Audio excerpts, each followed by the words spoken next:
We're 4 days away from celebrating the holiday of Passover.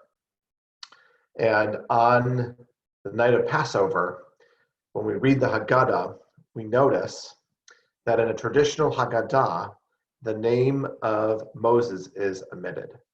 And the question is why? The question is actually not why, but where is Moses? And the answer shared to me by one of my great teachers and mentors, Rabbi Stuart Seltzer, is that the leader of the Seder is Moses. And I share this with you this week because I think our challenge as a community is to be Moses. You may notice the beautiful background, you may notice my name. This is a tool that we can all use ourselves. If we have a Zoom Seder, we can become Moses. And similarly, people can be Miriam, people can be Shifra, people can be Aaron. But why Moses?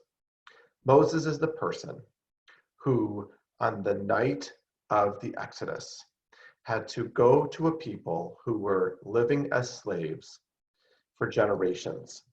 And he had to convince them that we are going to leave tonight at midnight. Imagine the courage, imagine the inner faith that he had to convince his people that they could have hope and that tomorrow would be different. I think this is the central challenge that we have during this unique time and on this unique year. Normally on Passover, we struggle to identify with the journey of the slaves.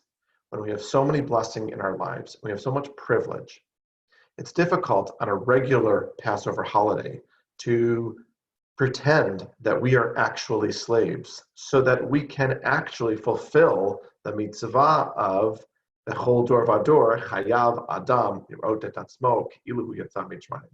To imagine as if it were we who were leaving Egypt. Because on any other year, we do not feel that we are living in Egypt. And in other years, we have to creatively come up with ways to understand slavery and oppression, and then identify with that going on in our world. And that's how we can center our journey. But this year is very different. Confined to our homes, limited in our social experience. We are subject to decisions that are out of our control and an illness that does not bend to the whims of mankind. We are this year very familiar with the journey of the Hebrew slaves who were subject to, for 400 years, decisions out of their control. And yet, the message of the Passover Seder is, next year will be different. Not just next year, but tonight, tomorrow, this time will change. On all other years, it's very easy to identify with the second part of the Seder journey, which is we are free. One of our favorite parts of the Seder is the festive meal, because that's the meal of free people. Our challenge this year, though, is when we identify with the slavery aspect, we must work hard to convince ourselves that freedom awaits us. A period of time where we will no longer be facing these limitations and these restrictions. That time will pass and a new freedom awaits us.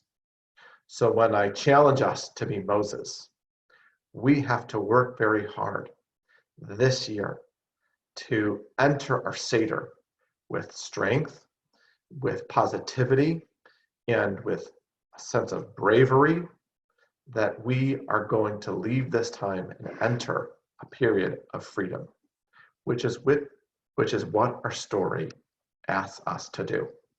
When we celebrate Passover, we are required to revisit our story in a way that we will know that slavery is only temporary, that it can change, and that freedom awaits us. I want to take a few moments and share with you some ideas about how we can do this. I would say prepare, lead, and engage. Prepare. It's a different Seder. Many of us are going to be using technology to run our Seder. If you haven't heard by now, the idea of a Zoom Seder, or on the second night of Passover, I'll be doing a live stream Seder. If you are leading a Seder that's going to require you to use new technology, then take some time over the next couple of days and familiarize yourself with that technology. You might want to try to test it, do some walkthroughs. I myself have benefited from that, as over the last couple of weeks, we've launched a virtual education program on all fronts. And we didn't just do it overnight. Well, we did in many ways, but before we did our first try, we practiced. And I encourage you to do the same. Secondly, think about how you're going to recreate a sacred space in your Seder. Normally, when you walk into a home or when you welcome people into your home, the physical space is the space that we work with. It is likely that this year, it's going to be a different type of space that we have to think about. How do we bring people and how do we welcome people into our homes? How do we connect to them? So think of some strategies about how you can push yourself through the screen and how you can invite people on the other side of the screen to come and be a part of an intimate conversation about the journey from slavery to freedom. 2, we need to lead. We need to lead. Leadership begins with delegation. Leadership begins with direction. Leadership involves finding people that you want to involve and making sure that they have the skills and they have the understanding of what it is that you're asking them to do. Just to give you an example, and I'm going to include in the bottom of this video a number of resources for you, but in the Seder that I'm leading, I've actually sent out a sign-up genius, not for a potluck, but I've identified the list of all the different parts of the Seder, and I encouraged everyone to sign up for them. And then when it comes time for the Seder, I'll just go down that list and ask people who have signed up for parts to lead them. Lastly, engage. So important that we make sure that this is not a journey just led by Moses, but Moses is someone who is successful because he takes everyone with him. He took the entire people, and even people that were dwelling with the Jewish people were so inspired by the message and the opportunity that they joined with us. We were a mixed multitude. And most importantly, Moses didn't leave Egypt by himself. He left with his people.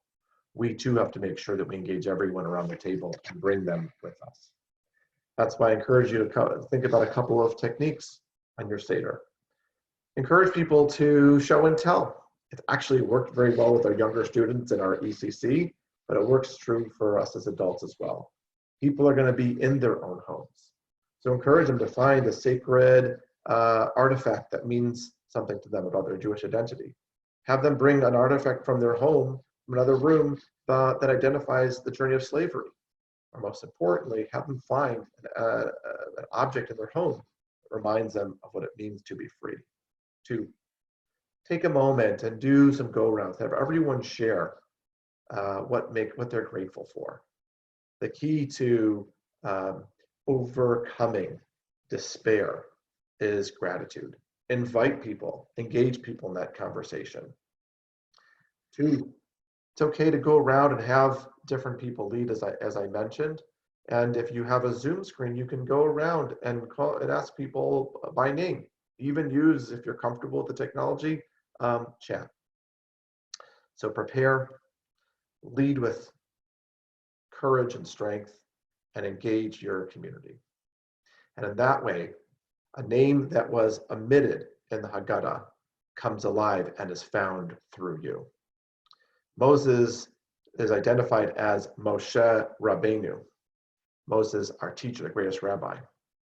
But I want to end with one other piece about Moses. Moses was also a prophet. And I think in many ways, his greatest prophecy was when he shared the instructions of a Passover Seder. God simply told Moses, I'm going to take you out of Egypt. And then Moses came to his community and said a number of times, V'haya, and it will be. There will be a day when your children will ask you, tell me the story about what it was like to leave Egypt. In the same way, I invite everyone to approach their Seders in the footsteps of Moses with a confidence that you can bring to the Seder a sense of prophecy and hope, which says, you can tell everyone, it will be, a day will come where we will share this story about how we dealt with the challenges of today and the coronavirus. And we did unique practices and we tried new things. And then this time passed. And it is only a memory, but one we can derive meaning from because we remember how brave and how creative we were during that time. You can be Moses. Good luck.